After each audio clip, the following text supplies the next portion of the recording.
नमस्कार दोस्तों, मैं हूं आपका होस्ट और दोस्त शुभ पचौरी। आप सबका स्वागत करता हूं Shubh talks Agra unfiltered success stories में। दोस्तों, आज के जो मेरे गेस्ट हैं ये हमारे शहर आगरा के वेल नोन पॉलिटिशियंस में से एक हैं। जी हां, मैं बात कर रहा हूं हमारे आगरा के बीजेपी के उपाध्यक्ष श्री नीरज गुप्ता जी की। यार, मेरी बहुत ही डीप कन्वर्सेशन हुई इनसे और पॉलिटिक्स पे बात की, यूथ पे बात की और कई सारे सोशल इश्यूज पे भी बात की है। आई होप कि आपको ये कन्वर्सेशन पसंद आएगी और अगर आपको ये कन्वर्सेशन पसंद आती है तो प्लीज इस वीडियो को लाइक कीजिए, कमेंट कीजिए, शेयर कीजिए और हो सके तो चैनल को भी सब्सक्राइब कीजिएगा। मैं मिलूंगा आपसे पॉडकास्ट के एंड में। सर, सबसे पहला सवाल मैं पूछना चाहूंगा आपकी जर्नी के बारे में। आपकी जर्नी कहाँ से स्टार्ट हुई? जब मेरा जन्म हुआ, जन्म स्थान मेरा अमापुर है, जो विधानसभा है इस समय जी। और जो अब इस समय डिस्ट्रिक्ट कासगंज में, पहले डिस्ट्रिक्ट एटा में आती थी, संयुक्त जिला था। जी सर। उस टाइम मेरे पिता नगर पंचायत अध्यक्ष थे, यानी चेयरमैन थे वहाँ के, और वो जनसंघ से चेयरमैन रहे थे। तो ये समझ लो, वो तो एक पैतृक गुण राजनीतिक तो अंदर खून में था ही। ब्लड में है। जी सर, आपका पर्सनल इंटरेस्ट लेकिन कैसे जागृत हुआ पॉलिटिक्स की तरफ? पर्सनल इंटरेस्ट जब घर में देखते थे, राजनीति होती है जी। पिता बार बार चुनाव लड़ते थे, चुनाव राजनीति जब जी चुनाव आते थे तो घर में पिताजी बार बार संपर्क में जाते थे, तो हम लोगों को लगता था जी। कि हम लोग अपने पिताजी से छोटे थे, हम लोग कहते थे कि आप अकेले चल देते हो, लोग जत्थे जत्थे हमारा चुनाव प्रचार में जाते हैं जी। तो पिताजी कहते थे मैं चेयरमैन रहा हूँ तो लोगों के घर की समस्या सुनता हूँ, कुछ मेरे में भी कमी रही होंगी, लेकिन अकेले में लोग सुनाते हैं तो उन्हें लगता था कि लोगों की समस्याएं अकेले में अच्छी सुनी जा सकती हैं। तो डोर टू डोर संपर्क जो आज हमारा कैंपेनिंग है, आज मोदी जी भी कहते हैं डोर टू डोर संपर्क, वो उस टाइम हमारे पिताजी उस समय करते थे, आज से लगभग 50 वर्ष पहले भी। तो ब्लड में है आपके सर जी पॉलिटिक्स। जी सर, मोदी जी का कितना प्रभाव रहा है आपके अपने पॉलिटिकल करियर पर, उसके बारे में थोड़ा बताइए हमें। देखो, मोदी जी की जो नीति है, देखो दूसरा, मोदी जी सारा जो कुछ कर रहे हैं राष्ट्र के लिए कर रहे हैं। जी। आप देख रहे हैं कि जब से माननीय प्रधानमंत्री मोदी जी 2014 से प्रधानमंत्री बने हैं जी। तब से आप देख रहे हैं देश की, चाहे अर्थव्यवस्था के रूप में देख लें, चाहे विश्व में धाक के रूप में देख लें, आज विश्व की चौथी अर्थव्यवस्था बन चुका है भारत जी। और विश्व में आज जो पाकिस्तान या अन्य भी पड़ोसी देश थे या कोई भी देश था जो बार बार हमारे यहाँ आतंकवादी हमले भी कर जाते थे या कुछ कर जाते, कुछ जवाब नहीं होता था, आज वो कोई भी कार्य करने से पहले 100 बार पूछते हैं कि हमारा अंजाम क्या होगा। जी। सर, आपकी पहली मुलाकात के बारे में बताइए माननीय प्रधानमंत्री जी से। मेरी मुलाकात तो अभी माननीय प्रधानमंत्री जी से आगरा रैली में हुई थी जी। मैं एक लाइन में करबद्ध खड़ा हुआ था जी। तो माननीय प्रधानमंत्री जी को हम लोगों ने भी गुलाब का फूल भेंट किया जी। अन्य हमारे साथी भी थे उस टाइम। कुछ इंटरेक्शन हुई सर उस दौरान उनकी आपसे? उनसे बड़ा बातचीत हुई, प्रणाम हुआ तो बड़ा साधारण लगा कि मोदी जी के चेहरे पे तो बोलते हैं तो कुछ सामने आते हैं तो बड़ा साधारण, बड़ा तेज लगा, तेज है, हाँ, चेहरे पे तेज था जी। तो सर, आप नर्वस थे थोड़े से? नहीं, नर्वस तो नहीं थे, लेकिन थोड़ा टाइम तो लगता ही है कि वो सब जो चेकिंग वगैरह होती है 2-3 तो टाइम तो थोड़ा लगता ही है वहाँ पे करने में। नर्वसनेस तो नहीं थी, बड़ा खुशी थी, अंदर से प्रसन्नता थी कि कितनी जल्दी उत्सुकता होती है, जो उत्सुकता बनी हुई थी। सर, आप बीजेपी के उपाध्यक्ष हैं, इतनी बड़ी जिम्मेदारी आपके ऊपर, अभी चुनाव आ रहे हैं 27 के, तो उसके लिए क्या तैयारी है बीजेपी की आगरा में? देखो, हम लोग संगठन के कार्यकर्ता हैं जी। कार्यकर्ता को जो भी जिम्मेदारी संगठन देगा, जो भी हमारा नेतृत्व देगा, उसको बलिमान हम लोगों को निभाने के काम है। चाहे पंचायत चुनाव उससे पहले हो सकते हैं, पंचायत चुनाव में भी हमें पिछली बार भी जिम्मेदारी थी जी, और जो भी विधानसभा चुनाव आ रहे हैं, विधानसभा चुनाव में जो भी जिम्मेदारी देगा पार्टी नेतृत्व हमको देगा, वो उसको करना है, हमको निभाना है पूरी जी। सर, आगरा के थोड़े मुद्दों पे बात करना चाहूँगा, जैसे कि अभी आगरा में मेट्रो का कंस्ट्रक्शन चल रहा है और लोगों को काफ़ी प्रॉब्लम फेस करने को मिल रहा है, उसकी वजह से ट्रैफिक जाम्स वगैरह हो रहे हैं, उस पर क्या कहना चाहेंगे? मेट्रो की समस्या, आज तो मेट्रो दिख रहा है समस्या है, लेकिन जैसे टोरेंट आया था उस टाइम लोगों ने टोरेंट का भी विरोध किया था, लेकिन अब आज कितना सुविधा है जी। उस टाइम जब DVNL था, जब सरकारी बिजली थी, तो उस टाइम ट्रांसफार्मर से फ्यूज उड़ जाता था तो ट्रांसफार्मर से फेस जुड़वाने में 4 घंटे लगते थे। आज एक फोन कॉल करते हैं तो जब टोरेंट की सुविधा मिलने लगी, लोगों ने पेमेंट करने लगे।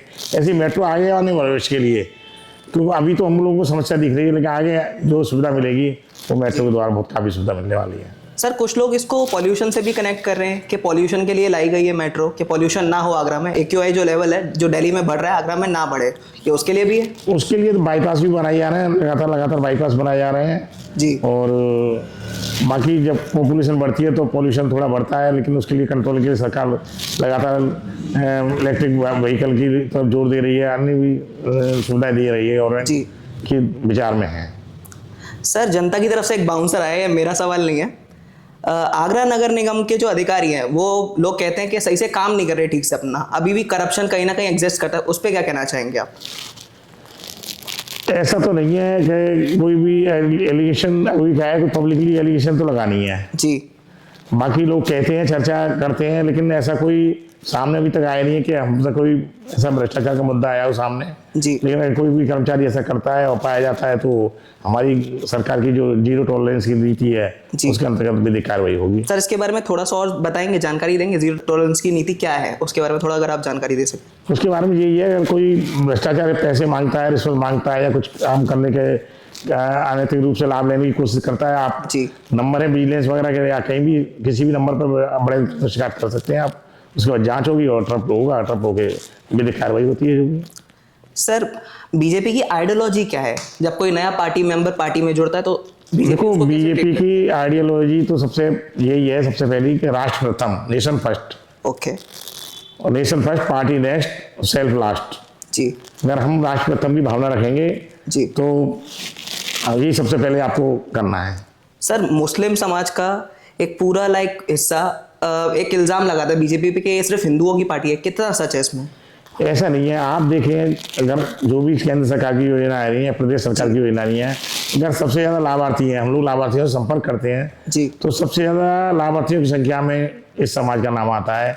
ऐसा तो है नहीं कोई भी कि सबसे ज़्यादा अगर लाभ आ रहा है, सब चाहे आप यहाँ पे या सरकारी हॉस्पिटल है, डीडी लॉयल में चले आएँ, आपको सबसे ज़्यादा संख्या में जो लोग दिखेंगे तो सरकारी लाभ ले रहे हैं, चाहे अन्न वितरण योजना हो, पीडीएस की हो, चाहे इसकी सरकार की योजना हो, भवन के लिए जो भी आवास योजना हुई है, तो अन्य सभी योजनाओं में जी इनको सभी को बराबर लाभ मिल रहा है। जो भी पात्र हैं सभी को लाभ मिल रहा है और इनकी संख्या और अधिक देखी जा रही है। गवर्नमेंट के लिए सब एक समान है। सब एक समान है। ओके। क्योंकि हमारी पार्टी का नारा ये सबका साथ, सबका विकास, सबका विश्वास। क्या बात है सर। मुस्लिम वक्फ बोर्ड पे आपके क्या विचार हैं? क्या वो सही है या गलत? देखो आज नहीं तो कल उनको भारतीय जनता पार्टी की तरफ झुकाव करना पड़ेगा। कुछ हमारी मुस्लिम बहनों ने जब 3 तलाक का मुद्दा आया था उसके बाद उन्होंने वोट भी दिया था, और कुछ जो पसंदीदा टाइप के मुस्लिम है, जो राष्ट्रीय प्रेमी है, राष्ट्रभक्त हैं, वो आज ही वोट करते हैं। और आने वाले समय में जब वो राष्ट्र प्रथम की भावना लेके चलेंगे तो भारतीय जनता पार्टी की तरफ झुकाव अवश्य होगा। सर दिल्ली में सुप्रीम कोर्ट ने हमारे स्ट्रीट डॉग्स के ऊपर बैन लगा दिया और उनको शेल्टर्स में ले जाने की बात की, तो लोग इसमें कहीं ना कहीं बीजेपी का रोल भी मान रहे हैं, इस पर क्या कहना चाहेंगे? क्या ये पॉलिसी बीजेपी का रोल तो नहीं होगा इसमें जी, क्योंकि लेकिन स्ट्रीट डॉग को तो मैं भी लाइक करता हूँ। मैं यहाँ कैस्पर होम वगैरह हैं और मैं जाता हूँ और यहाँ मैं देखता हूँ यहाँ पे कई संस्थाएं इस पर काम कर रही हैं, लेकिन जी इनका जो नसबंदी वगैरह कार्ड है, बदिया कार्ड वगैरह है, कुछ तो होना चाहिए जी, और इनको एक शेल्टर होम लगातार जगह जगह बनने चाहिए। यहाँ नगर निगम ने भी बनाया हुआ है, यहाँ प्राइवेट भी शेल्टर होम बने हुए हैं। शेल्टर होम तो होना चाहिए जी, लेकिन पूरी तरह रोक नहीं होनी चाहिए, क्योंकि हमारे यहाँ एक प्रथा है सनातन धर्म में कि एक रोटी गाय की, एक रोटी कुत्ते की, आज भी निकालते हैं। भैरव बाबा का जी, भैरव बाबा का अवतार भी मानते हैं। जी। सर जब चुनाव होते हैं, आप एज अ पार्टी मेंबर क्या तैयारियां करते हैं? ऐसी कौन सी स्ट्रैटेजीज लगाते हैं जिससे एक चुनाव जीतने में पार्टी को हेल्प? देखो भारतीय जनता पार्टी के कार्यकर्ता आज चुनाव हुए कल से ही लग जाता है जी। जो भी भारतीय जनता पार्टी के हमारा प्रदेश नेतृत्व या संघ केंद्रीय नेतृत्व जो भी कार्यक्रम देता है उनके अंतर्गत लगा रहता है और लगातार जनता के संपर्क में रहता है। तो हम लोगों को यही नहीं मालूम पड़ती चुनाव आ गए हैं, कोई ज्यादा एक्स्ट्रा बर्डन नहीं मालूम पड़ता है क्योंकि हम लोग लगातार संपर्क में रहते हैं पब्लिक के। तो इसलिए कार्यक्रम को लेकर, विभिन्न कार्यक्रम को लेकर लगातार जनता के बीच में रहते हैं। सर आप हुए, पार्टी के और बड़े पॉलिटिकल लीडर्स हुए जो आगरा में, कभी उनके बीच में ओपिनियन डिफरेंसेस तो आते होंगे, तो आप फिर भी ऐसे डिसीजंस कैसे ले पाते हैं जो पार्टी को लाभ दें? देखो सबके लिए संगठन से बंधे हुए हैं जी, संगठन हमारे यहाँ सर्वोपरि है जी। संगठन से ऊपर जो जाएगा तो हमारा नेतृत्व अपने आप कार्रवाई करेगा। संगठन हित में, पार्टी के हित में ही सभी को कार्य करना है और विचारधारा सबकी एक ही है, लेकिन महत्वाकांक्षा सबकी अलग अलग हो सकती है जी। तो किसी महत्वाकांक्षा कभी पूरी नहीं हो पाती है तो विचार एक दूसरे से पर्सनल नहीं मिल सकते हैं जी। लेकिन काम तो सब पार्टी के लिए करना है। नहीं पार्टी करेंगे तो पार्टी छोड़िए, जो भी जिसके विचार नहीं मिल रहा है पार्टी से। Okay sir. सर आप अपने आप को पहले एक हिंदू मानते हैं या एक हिंदुस्तानी? हम सब, मैंने कह दिया ना, राष्ट्र प्रथम है हमारे लिए, तो राष्ट्र पहला है, राष्ट्रीयवाद है हमारे अंदर तो। जी। सर योगी जी पे थोड़ा बात करना चाहूँगा, हमारे सीएम साहब पे। उनसे आपकी पहली इंटरेक्शन कब हुई और कहाँ हुई? मेरे विभिन्न कार्यक्रम में हुई 3 बार बात भेंट हो चुकी है उनसे, शिष्टाचार भेंट भी जी हो चुकी है और वैसे भी स्वागत के रूप में भी 2 बार हुई है। तो योगी जी का तो सुनने में बहुत आनंद आता है जी। और बहुत ही स्पष्ट बोलते हैं, और जो उनके कार्य प्रणाली है मैं उनका बहुत जबरदस्त फैन हूँ काफी स्ट्रेट फॉरवर्ड है आई थिंक। जी, और मैं जबरदस्त फैन हूँ उनका। जबरदस्त फैन है फुल जी। Okay sir. सर आपका पॉलिटिकल आइडियल कौन है दोनों में से, योगी जी और मोदी जी में से? हमारे तो दोनों पॉलिटिकल आइडियल हैं। अगर एक चूज करना हो तो? नहीं देखो ऐसा है, अब हमारे जो मार्गदर्शक है, मार्गदर्शक मंडल तो सभी आइडियल होता है इसमें। सर बोल रहे कृष्ण और राम में से एक को चूज करने को बोल दिया, कैसे चूज करूं? नहीं ऐसा नहीं। Fair enough sir. Okay sir, next सवाल की तरफ बढ़ते हैं। सर आपके पेरेंट्स की वो कौन सी 3 बातें हैं जो आप यंगर जनरेशन को पास ऑन करना चाहेंगे? मेरे पिताजी की एक सबसे बड़ी बात है, हम बहुत छोटे थे, 6 क्लास में पढ़ते थे जी।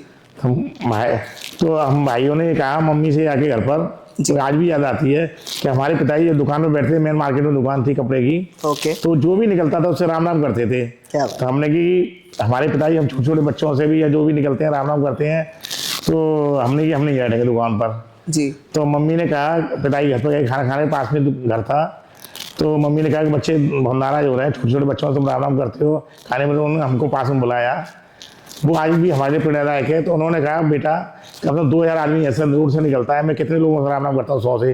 वो जितनी बार भी देखेगा, हर आदमी जब मेरे से राम राम करके निकलता है कि चेयरमैन साहब पहले राम राम निकल रहे हैं जी। तो जितना भी आदमी निकलता है तो आदमी देखने वाला कहेगा कि ऐसा कौन सा शख्स है ये जिससे आदमी राम राम पहले करते हुए जा रहा है। तो वो आज भी हमारे प्रेरणा का मात्रा है। एक तो भगवान का नाम भी हुआ, दूसरा एक अपना सम्मान लेना और सम्मान देना, उनसे हमने आज भी प्रेरणा मिलती है। सर आप इतने सालों से पॉलिटिक्स में सक्रिय हैं, तो आप अपनी वर्क लाइफ और पर्सनल लाइफ को कैसे बैलेंस आउट कर पाते हैं? अब देखो आज परिवार भी है जी, स्टाफ भी है जी, खर्चे भी होते हैं जी, तो देखो व्यापार भी करना पड़ता है जी, राजनीति में और परिवार में चीजों सभी में एडजस्टमेंट तो बैठा नहीं पड़ता है। कितना मुश्किल होता है सर ये सब? थोड़ी समस्या तो आती है क्योंकि शरीर में भी कभी कभी समस्या रहती है, शारीरिक भी है, पारिवारिक समस्या रहती है जी, लेकिन धीरे धीरे सब परिवार के लोग भी एडजस्टमेंट करते हैं, अपना सहयोग करते हैं जी। हम लोग भी सहयोग करते हैं तो एडजस्टमेंट बैठ जाता है। Okay sir. सर पॉलिटिक्स से आज का युवा थोड़ा दूर भागता है, तो आप उनको क्या एडवाइस देना चाहेंगे जिससे वो पॉलिटिक्स की तरफ आएं, पॉलिटिक्स में आएं? देखो राष्ट्र की सेवा के लिए आप राजनीति में आए बहुत अच्छा है, आपका स्वागत है, लेकिन आप अपने सेल्फ डिपेंड भी होना बहुत जरूरी है। अगर ऐसा नहीं हो कि आप अगर सेल्फ डिपेंड नहीं है, आपकी आय नहीं है और आप राजनीति में आ गए तो अपने जीवन के संग कुठाराघात करेंगे। पहले अपनी सेल्फ इनकम बनाएं, अपने पैरों में मजबूत हो, अपने आप को स्टैंड जरूर करें। ये नहीं है कि राजनीति को पेशा बना के आप राजनीति में आने की कोशिश करेंगे तो आप चोट खा जाएंगे, नुकसान हो जाएंगे। सर आज के नीरज गुप्ता जी, अगर वो 18 साल वाले नीरज जो छोरा था उसको मिल सके तो क्या एडवाइस देते? अब तो वो समय तो आ नहीं सकता है। चलिए मान लीजिए आ गया। अब तो उस टाइम तो खेल भी खेलते थे, 18 साल में इंजीनियरिंग भी कर रहा था मैं, तो हम लोग आते हैं, दोस्त आते हैं, करते हैं तो अच्छा लगता है जी मिलके। लेकिन यही प्रेरणा देता हूँ कि शिक्षा पहले है, उस एज में अगर हम जाते हैं तो एजुकेशन मस्ट है। आप एजुकेशन पढ़ाई करिए, अपने सेल्फ, भले ही आप परिवार से कितने भी आर्थिक रूप से संपन्न है, किसी समाज के हैं, लेकिन आप अपनी एजुकेशन ग्रहण करके चाहे आप सेल्फ स्टार्ट कोई व्यापार करें या कुछ भी करें, लेकिन आप सेल्फ डिपेंड होने की ओर, चाहे गर्ल्स हो चाहे बॉयज हो, तो दोनों को ही राय दूंगा अपने सेल्फ डिपेंड हो, स्वयं के पर खड़े हों। Okay sir. सर आगरा में बीजेपी वुमेन एम्पावरमेंट के लिए कौन कौन सी पॉलिसीज पे काम कर रही है, उसके बारे में थोड़ा सा बताइए हमें। देखो नारी शक्ति के लिए कई पॉलिसियां हैं। एक तो ग्रुप में जो महिलाओं का ग्रुप है उनको लाभ दे रही है लगातार ओके। और आर्थिक रूप से मुद्रा योजना वगैरह भी कई योजनाएं भी चल रही हैं, आर्थिक रूप से समृद्धि के लिए भी कदम उठा रहे हैं जी। तो लगातार आप देख रहे हैं कि महिलाओं के सशक्तिकरण के लिए चाहे आप थंब इम्प्रेशन हो, चाहे राशन हो, चाहे कोई हो, सब जगह महिलाओं के ही आप अंगूठे लग रहे हैं आजकल जी। तो लगातार सशक्तिकरण के, महिला सशक्तिकरण के लिए जब बराबर की भागीदारी है तो बराबरी चक्र भूमिका मिल रही है। सर एक हाइपोथेटिकल क्वेश्चन आ रहा है मन में तो पूछ लेता हूँ। मान लीजिए अगर बीजेपी नाम की पार्टी एग्जिस्ट ही ना करती इस दुनिया में, इस वर्ल्ड में एग्जिस्ट ही ना करती, तो नीरज गुप्ता जी कौन सी पार्टी ज्वाइन करते? आप नहीं कर रहे, मैं कह रहा हूँ, लेकिन अगर आपको करनी। देखो मैं बताऊँ आपको, जब हमारा जन्म नहीं हुआ उससे पहले ही जब डॉक्टर श्याम प्रसाद मुखर्जी ने जनसंघ की स्थापना की थी जी, और उसके बाद जनसंघ पार्टी बनी थी जी उसके बाद जनता पार्टी बनी थी, जनता पार्टी के बाद भारतीय जनता पार्टी बनी थी 1980 में। तो ये तो उस टाइम के समय की विचारधारा के ऊपर है, आपकी विचारधारा किससे मेल आती है जी। तो जो राष्ट्रवादी पार्टी है, राष्ट्र की बात करती है, तो उसकी तरफ स्वतः झुकाव आदमी को हो जाता है। सर एक लास्ट सवाल पूछना चाहूँगा, इसके बाद एक राउंड होगा, उसके बाद रैप अप करेंगे। सर आपका लास्ट मैसेज दीजिए आगरा वालों के लिए, कोई भी फाइनल मैसेज आगरा के यूथ की तरफ। आगरा की यूथ से मैं सबसे यही कहूँगा कि एक तो राष्ट्रीय भावना को तो सर्वप्रथम रखें ही जी राष्ट्र के प्रति तो किसी की समझौता करें ही नहीं जी।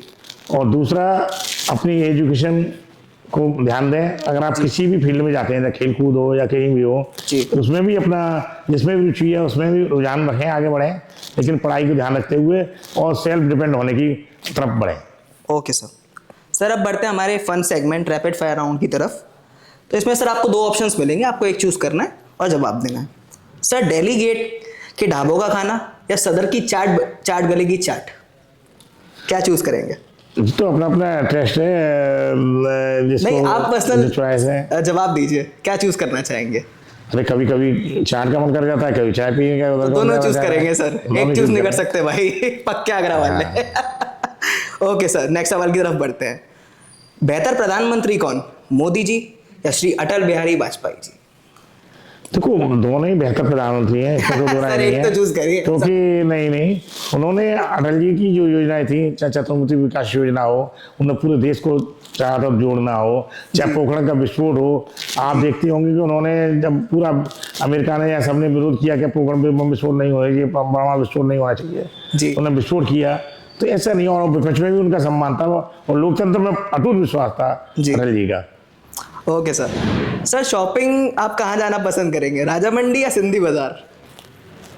अभी तो एमजी रोड से कर लेते हैं भाई। एमजी रोड से कर लेते हैं, ओके जी। ऑप्शन ही हटा दिया सर ने, नया ऑप्शन लाए हैं। Good sir.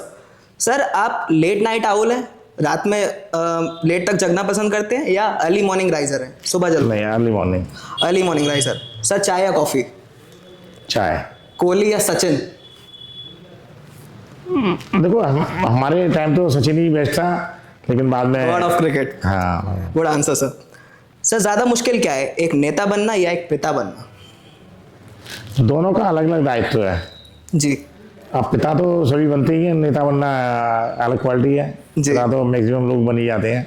ओके सर, मान लीजिए अगर आप पॉलिटिक्स को आज चूज नहीं करते तो आप किस प्रोफेशन में होते? देखो बिजनेस और सेवा कार्य में, सेवा कार्य तो पहले से ही कर रहा हूँ, पॉलिटिक्स में नहीं था तब भी सेवा कार्य में मेरी बहुत रुचि हुई है जी, सेवा कार्यों में और अपने व्यापार में, बिजनेस में। Sir thank you for your time and आपने बहुत अच्छी बातें कही, आगरा के यूथ के बारे में बहुत कुछ सिखाया इस पॉडकास्ट है। आई एम श्योर कि ये पॉडकास्ट देशवासियों तक पहुंचेगा और आपकी बात भी। Thank you sir. आपको भी बहुत बहुत धन्यवाद, आप लोग आए अपनी टीम के साथ जी, और बहुत समय दिया आपने, आपके लिए बहुत बहुत धन्यवाद। सर समय आपने दिया। सर आपका एक्सपीरियंस कैसा रहा वो बता दीजिए हमारी जनता को। नहीं, बहुत अच्छा एक्सपीरियंस रहा। अब पब्लिक क्या कमेंट व्यू देती है उसके ऊपर डिपेंड करेगा कि सर पब्लिक तो बहुत प्यार करती है आपसे, आगरा की। प्यार तो करती है, लेकिन सभी तरह के कमेंट आएंगे जी जी जी, और जो नेगेटिव भी बोलेंगे हो सकता है वो राय देंगे, अच्छा कभी कभी उनके लिए भी प्यार सर का। उनके भी प्यार है। Thank you sir. जय श्री राम सर। जय श्री राम, जय श्री राम। भारत माता की। भारत माता की जय। तो ये था आज का एपिसोड दोस्तों। आई होप कि आपको ये एपिसोड पसंद आया होगा, और अगर आपको ये एपिसोड थोड़ा भी पसंद आया तो प्लीज इस वीडियो को लाइक कीजिए, कमेंट कीजिए, शेयर कीजिए और चैनल को भी सब्सक्राइब कीजिए। मैं मिलूंगा आपसे अगली वीडियो में, तब तक के लिए थोड़ा सुनो, सोचो, सीखो और बदलो आगरा।